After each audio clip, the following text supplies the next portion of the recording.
Ô mon Dieu, à celui qui est ma source de vie et d'espérance. Je te remercie sincèrement pour le nouveau jour que tu m'as donné. Je te remercie pour la lumière du soleil, pour l'air frais et pour l'opportunité de vivre et de travailler aujourd'hui. Cher Dieu, aujourd'hui est le premier jour de la semaine. Donne-moi s'il te plaît une bonne santé, un esprit clair et de l'enthousiasme pour que je puisse accomplir toutes les tâches que tu m'as confiées.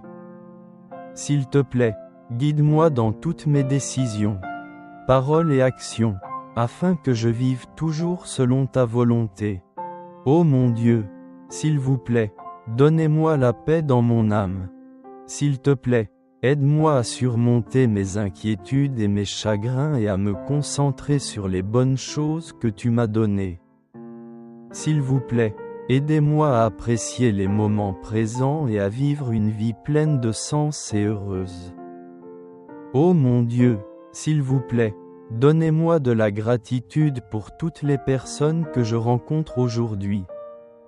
S'il vous plaît, aidez-moi à les aimer et à les respecter, et à les traiter avec gentillesse et compassion. Ô mon Dieu, je vous offre toutes mes pensées, paroles et actions aujourd'hui. S'il vous plaît, aidez-moi à devenir un de vos bons enfants, un bon ami pour tout le monde et un citoyen utile à la société. Amen.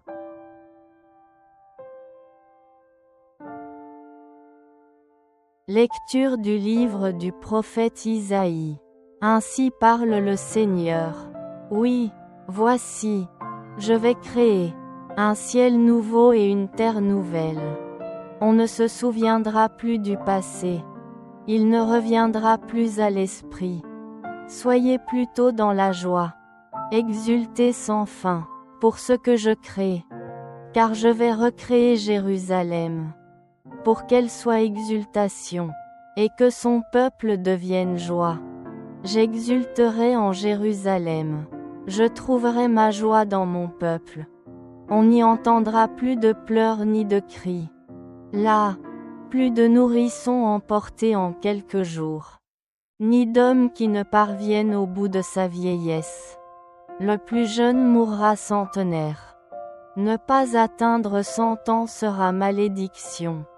On bâtira des maisons, on y habitera, on plantera des vignes, on mangera leurs fruits. Parole du Seigneur.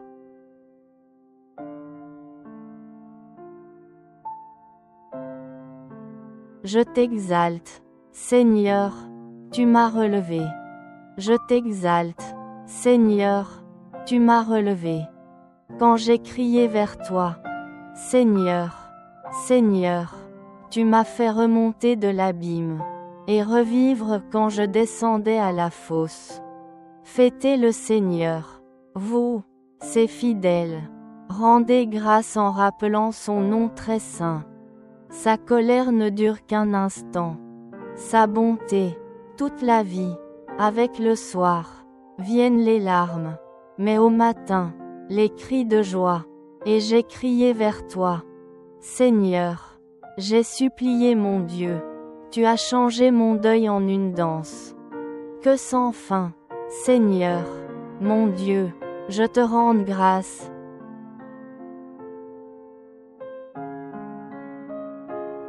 Évangile de Jésus-Christ selon saint Jean.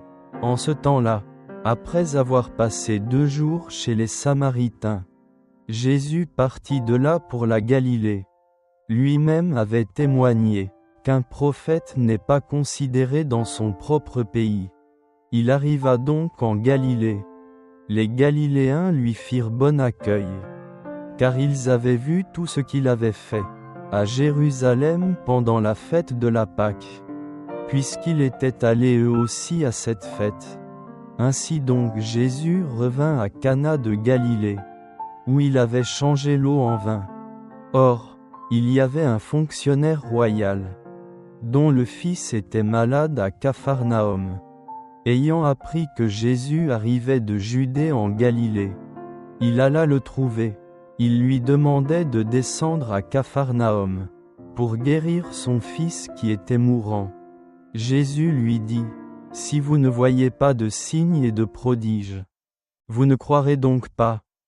Le fonctionnaire royal lui dit, « Seigneur, descends, avant que mon enfant ne meure. » Jésus lui répond, « Va, ton fils est vivant. » L'homme crut à la parole que Jésus lui avait dite, et il partit.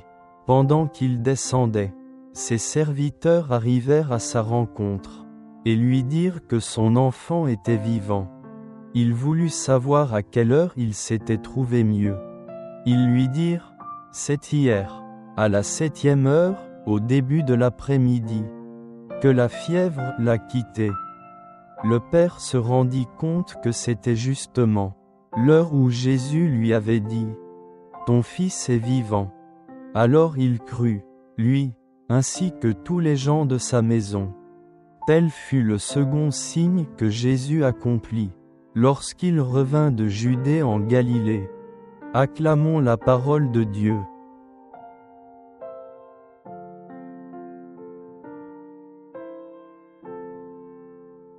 Chers frères et sœurs, aujourd'hui, méditons sur l'évangile de Jean, racontant le miracle de Jésus guérissant le fils d'un garde. Lorsqu'il apprit que Jésus venait en Galilée, le fonctionnaire se précipita pour lui demander de guérir son fils. Jésus a testé sa foi en disant, « Si vous ne voyez des signes et des prodiges, vous ne croirez pas. » Mais le responsable a quand même plaidé avec ferveur. Le Seigneur dit immédiatement, « Va, ton fils vivra. » Et il a cru la parole de Dieu et est parti.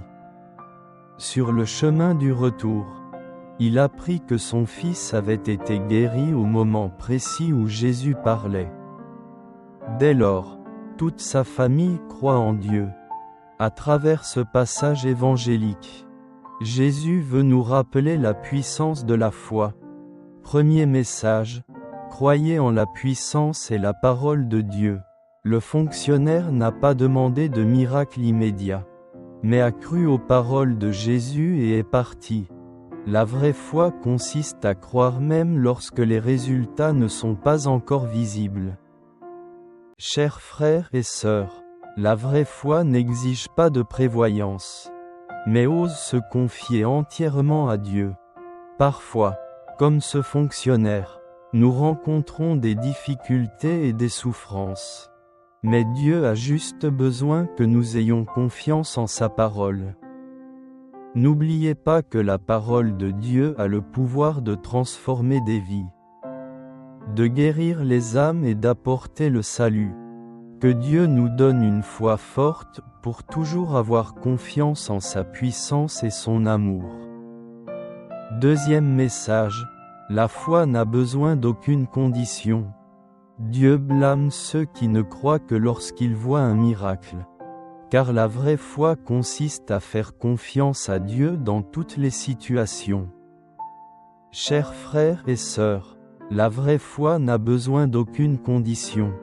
Nous ne pouvons pas dire, « Seigneur, si je vois un miracle, je croirai. » La foi, c'est croire en Dieu même si on ne le voit pas. Si nous demandons toujours des miracles, nous n'avons pas vraiment mis notre confiance en lui. LAISSONSN ou US apprendre du gardien, il n'est pas nécessaire de prévoir. Il suffit de croire, parce que Dieu est toujours fidèle et que sa puissance ne change jamais. Prions pour que notre foi soit toujours forte, sans condition, pour toujours marcher dans la confiance. Troisième message, la foi mène au salut pour toute la famille. Dans l'histoire que nous venons d'entendre, le fonctionnaire a cru en la parole de Dieu et est rentré chez lui. En conséquence, son fils a été guéri, et en plus, toute sa famille a également cru en Dieu. Chers frères et sœurs, la foi nous apporte non seulement des bénédictions, mais elle se propage également à nos proches. Lorsque nous croyons en Dieu et vivons selon ses paroles, Nos propres vies seront des témoins vivants, aidant nos familles à reconnaître et à recevoir le salut.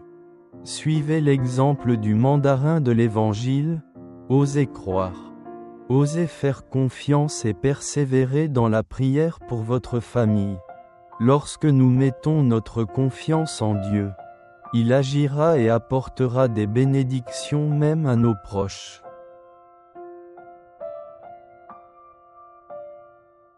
La méditation et comment l'appliquer à la vie. La parole de Dieu d'aujourd'hui pose une question à chacun de nous. Croyons-nous en Dieu même si nous n'avons vu aucun miracle? Sommes-nous prêts à croire la parole de Dieu et à marcher avec confiance? Suivez l'exemple du garde. Mettez toute votre confiance en Jésus, non pas à cause de miracles visibles, mais parce qu'il est puissant et miséricordieux. Lorsque nous avons une confiance absolue en Dieu, il agira dans nos vies de la meilleure façon possible.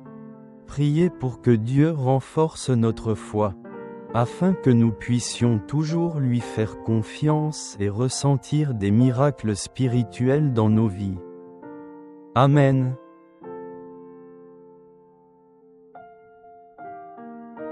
Lucas est un homme prospère, intelligent mais sceptique. Il est né dans une famille catholique. Mais depuis qu'il est devenu adulte, il s'est progressivement éloigné de la foi. Pour lui, Dieu n'est qu'une idée pour les faibles. Il croit en sa propre force et croit que le succès vient des efforts personnels et non de la grâce de Dieu. Bien que sa femme et ses enfants prient toujours tous les soirs, en reste debout et regarde avec des yeux indifférents. Il ne l'a pas interdit, mais il s'en fichait du tout. Un jour, lors d'un repas de famille, alors que sa femme lui parlait d'aller à l'église, Lucas sourit faiblement. Si Dieu existe réellement, pourquoi tant de gens souffrent-ils encore? Pourquoi n'ai-je pas besoin de prier et de réussir quand même? Cette déclaration semblait arrogante. Et peut-être ne savait-il pas que c'était un défi que Dieu lui poserait. À peine une semaine plus tard, l'entreprise de Lucas a été confrontée à un incident majeur. Un procès a soudainement éclaté, entraînant une série de conséquences. Sa réputation était ruinée et ses actifs rapidement épuisés. Ceux qui autrefois le louaient lui tournaient désormais le dos et la presse rivalisait pour lui faire honte. Mais cela ne s'arrête pas là. Par une soirée très pluvieuse, alors qu'il revenait d'une journée de travail stressante, Lucas a eu un grave accident de la route. Lorsqu'il ouvrit les yeux, il se vit allongé sur un lit d'hôpital, sans aucune sensation dans ses jambes. Le docteur secoua la tête. « Peut-être que tu ne pourras plus marcher. » Ce choc fut comme un coup dur porté à la fierté de Lucas. Il ne lui restait plus rien, l'argent, la gloire, la santé, tout avait disparu. Pendant les jours passés dans son lit d'hôpital, Lucas ressentait une terrible solitude. Les anciens amis proches ne gardent plus contact. Seule sa femme et son petit enfant étaient toujours à ses côtés, priant toujours pour lui. Une nuit, en resta éveillé, rempli de douleur. Il se souvenait de ses jours arrogants. Et pour la première fois depuis de nombreuses années, il joignit les mains en prière. « Seigneur, si tu es vraiment présent, s'il te plaît, aide-moi, j'ai eu tort. » Les larmes coulaient de ses yeux et, dans sa stupeur, il rêvait d'une lumière vive. Une voix retentit, « J'ai toujours été ici, c'est juste que tu n'es jamais venu à moi. » Le lendemain matin, Lucas ressentit une étrange puissance dans son cœur. Il a commencé à lire la Bible, à écouter des sermons et à accepter ce défi comme un moyen de changer. Au fil du temps, même si la récupération n'a pas été facile, Lucas a pu à nouveau marcher après des mois de physiothérapie. Mais plus important encore, il a véritablement retrouvé la foi perdue. 3 ans plus tard, Lucas n'est plus la personne arrogante qu'il était avant. Il utilise ce qu'il a pour aider les pauvres, partageant avec ceux qui sont perdus comme il l'était avant. Il ne demande plus « Dieu est-il réel ?» Plus encore, parce que sa vie elle-même est une réponse. Et chaque nuit, pendant que sa femme et ses enfants priaient, il ne restait plus debout pour regarder, il s'agenouillait avec eux. Le cœur rempli d'humilité et de gratitude. À travers l'histoire ci-dessus, nous pouvons voir que, ne doutez jamais de la puissance de Dieu. Mais nourrissez et protégez toujours votre foi, car Dieu n'est pas loin et tout est là. Amen.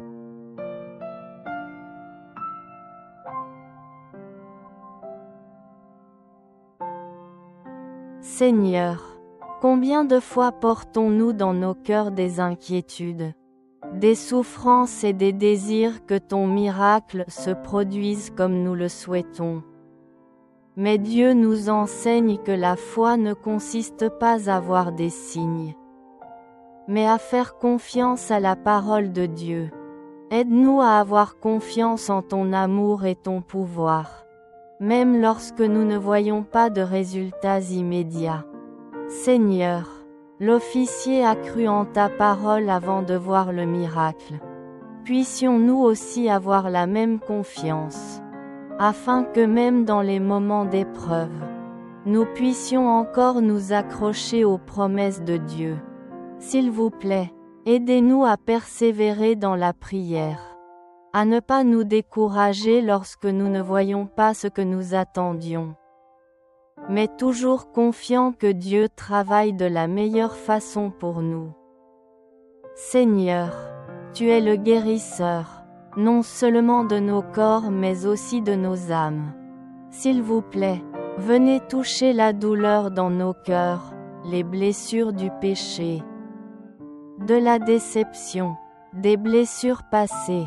Puissions-nous toujours faire confiance à Dieu, afin que, quelles que soient les circonstances, nous puissions toujours dire à Dieu, Seigneur, je crois. Nous le demandons au nom de notre Seigneur Jésus-Christ. Amen.